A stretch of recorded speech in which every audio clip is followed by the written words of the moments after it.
कभी ऐसा फील हुआ है, सब कुछ सही चल रहा है, प्रोग्रेस भी दिख रही है, लेकिन अचानक से ऐसा लगता है सब कुछ रुक सा गया हो?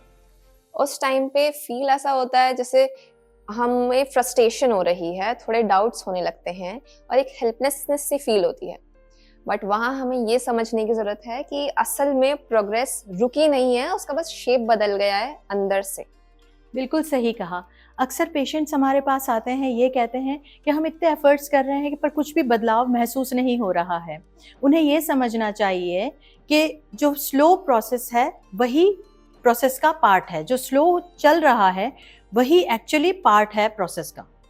और आज हम इसी फेज़ के बारे में बात करेंगे जब हीलिंग रुकती नहीं है बल्कि चुपके से चलती रहती है।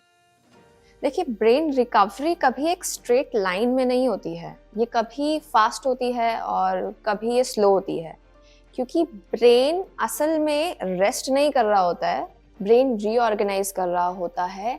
नए सिग्नल्स, नए पैटर्न्स क्विकली बनते हैं बिना दिखाई दिए।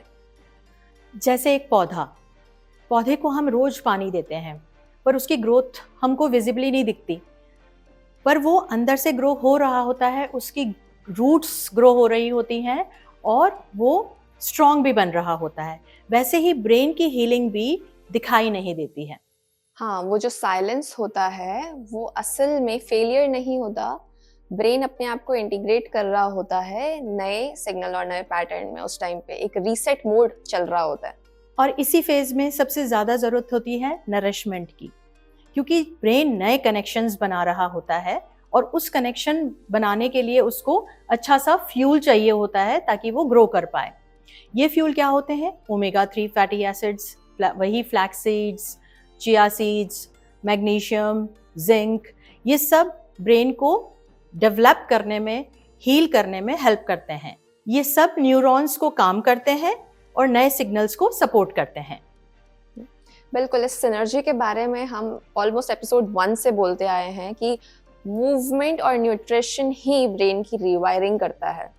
और जितना मूवमेंट हमारे ब्रेन को न्यूरोप्लास्टिसिटी के लिए ज़रूरी होता है, उतना ही इम्पॉर्टेंट होता है करेक्ट फ्यूल यानी करेक्ट न्यूट्रिशन।